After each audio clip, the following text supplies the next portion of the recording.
So, meant to brew last week, didn't. Yes, those Elvis juices and that 200 fathoms, no, didn't happen. So, what are we brewing this week? Something different. I don't have the book here. Maybe I should go get it. Bear with me. Aha, back. Right, this book. Picked this up. It was about €8 or €9, including postage, which was a bargain. So what am I brewing out of this?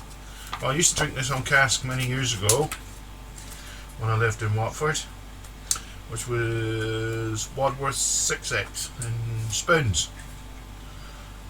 So I'm going to brew that, but I've changed one of the, no, I've added a couple of things, so it's not exactly like it.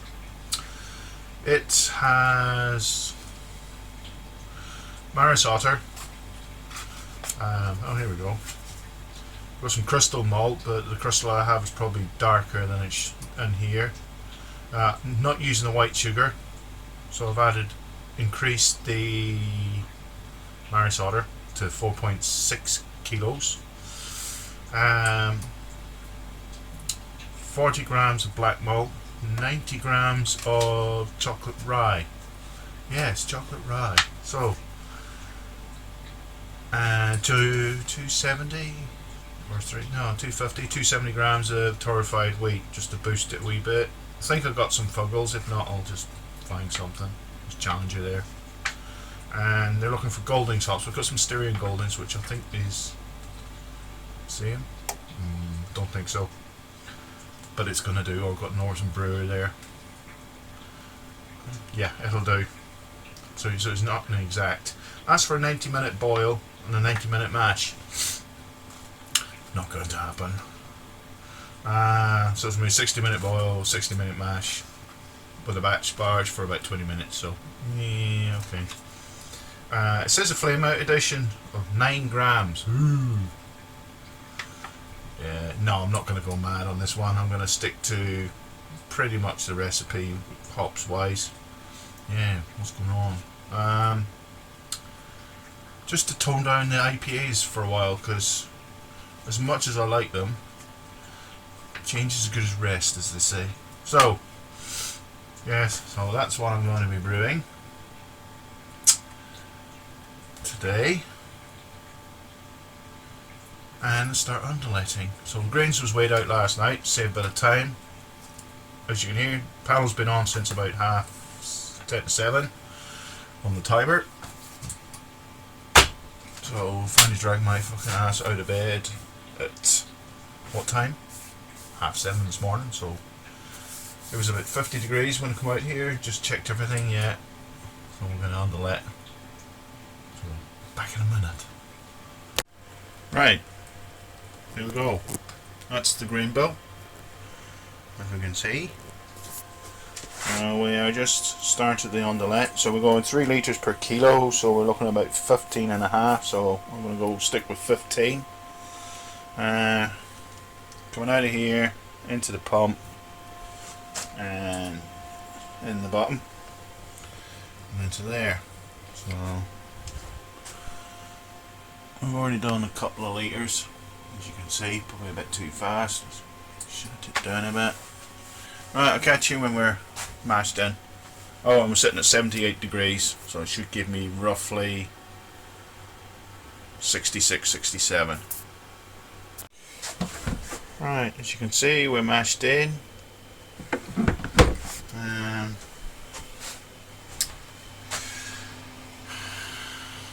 Oh, come out a bit.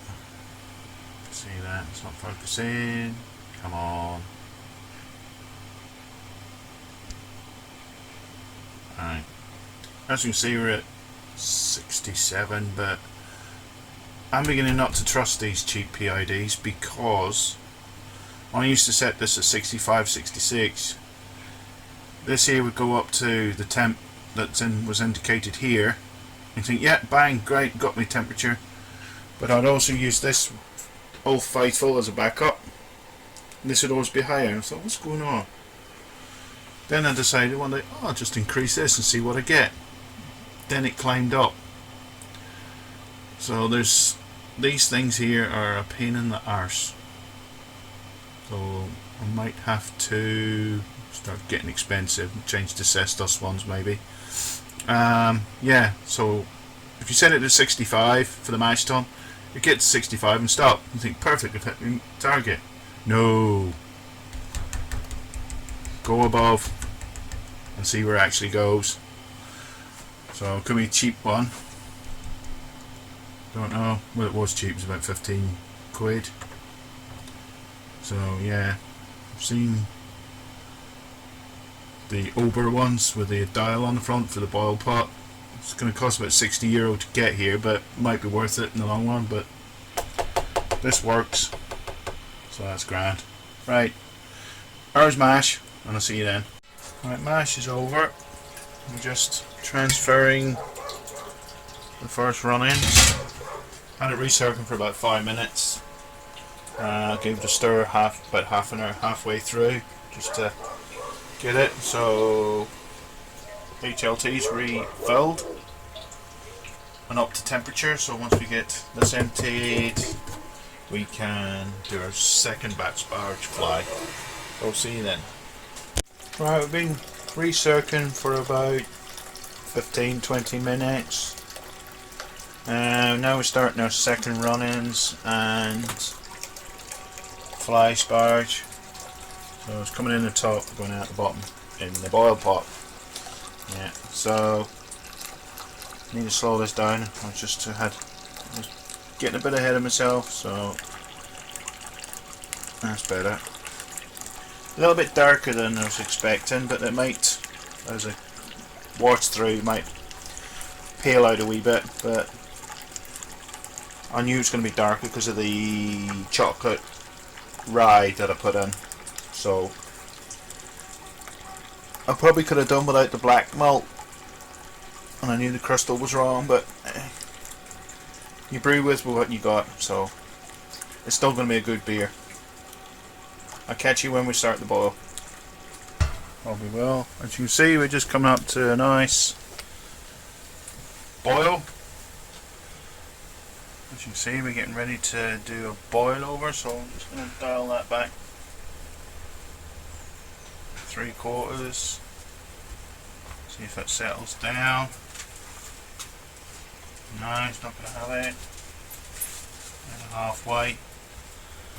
Yeah, that's better. Just let the hot break do its thing. Down at 50%. That looks like a nice good boil there. Just let that boil for a minute or two just to settle down, and I'll stick in my hop spider. And I'll cool it down anyway. Yeah, you can see it has, so we'll just whiz it back up to 3/4.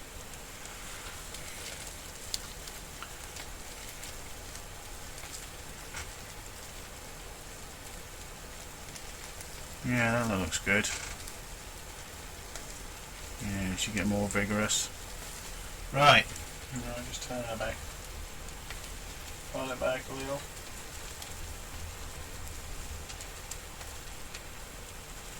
You just go a little over half.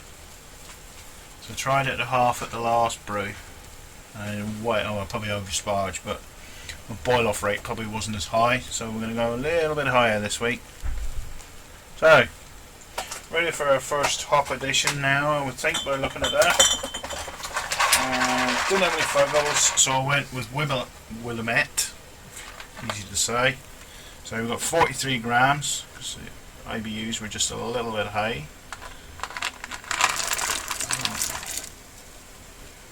That's that in. Start the timer.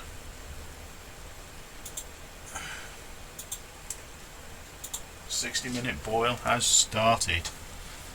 So let's get the extractor hood on, and I'll see you at flame out. Yes, no more additions, apart from World Flock. But yes, that is it. Ooh, not like me. Right, okay, see you soon. Okay, boil's finished. We're down to just under 80 degrees. Now I'm going to add the flame out. I'm not going to let them steep, I'm just going to let them steep until it's chilled. Just to save a bit of time. There's that little in it, I don't think it's going to make much difference. But yeah, that's the flame out dish in. I have the whirlpool pump set up. As you can see, about to prime it, I'm going to send it going. So, open the valve.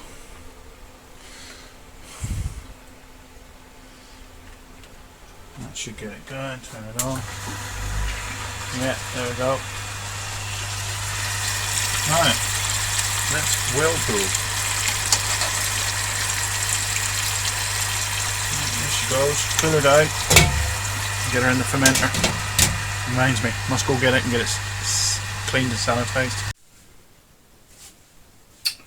So, brew day done. Efficiency a little bit low today. I think I rushed the mash. Second batch fly sparge. Usually let it sit for half an hour. Didn't. And sparge down to about 3 bricks.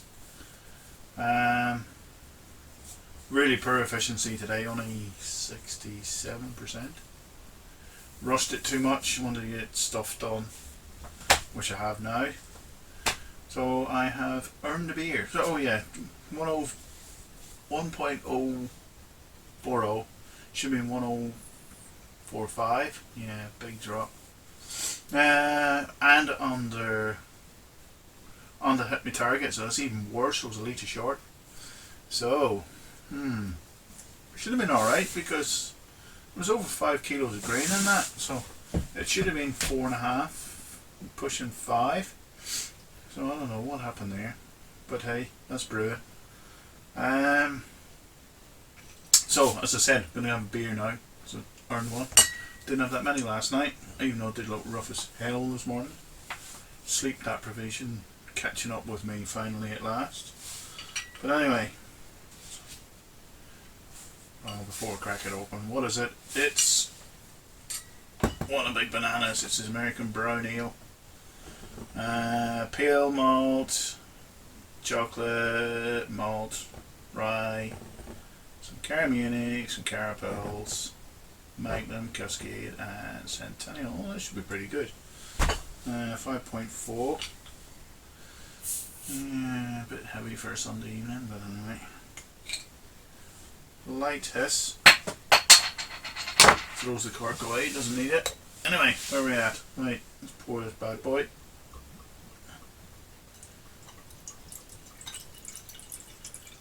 Probably should have been alright. Nice colour. It's more red than brown, but a bit of a vigorous pour there.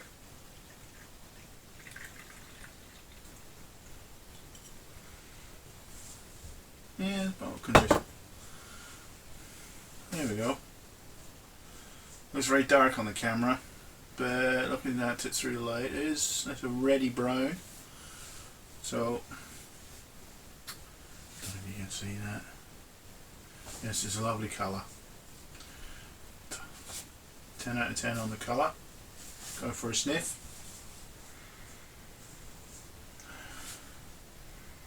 You can smell a bit of caramel in it.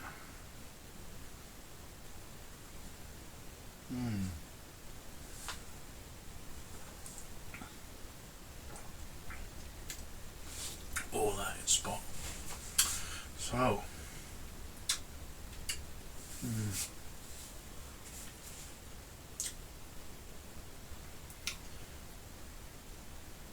a bit dry. Must have fermented down fairly well.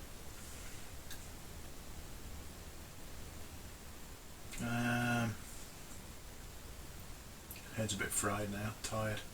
Anyway, so taste the malts too.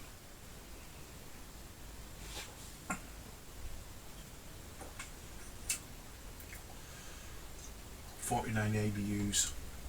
Well, I'd say it would be alright. Not too overly bitter.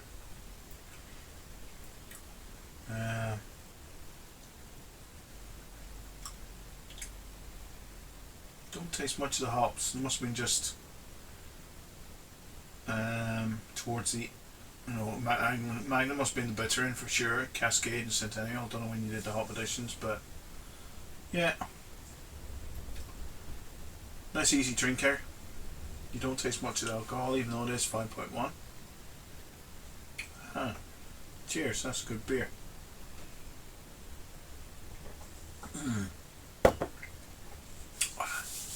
So, what was I going to say? Yeah, Brew Day done. Wadsworth 6X clone. Might do another couple out of that book, just to change out change it out from IPAs. I've been doing IPAs fucking all day long. Real hoppy ones. I might do a Timothy Taylor, and what do you call it? There was another one in there. Escapes me at the moment, but then I must get back into doing a couple of Pilsners, because I've no Sass Pilsner left. I think I drank the last bottle the other evening, so that's back on the cards. I have the yeast.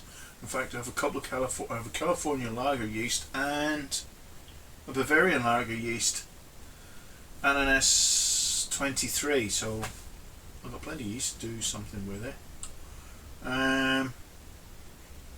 Sass with the S23 was pretty clean, nice and clear.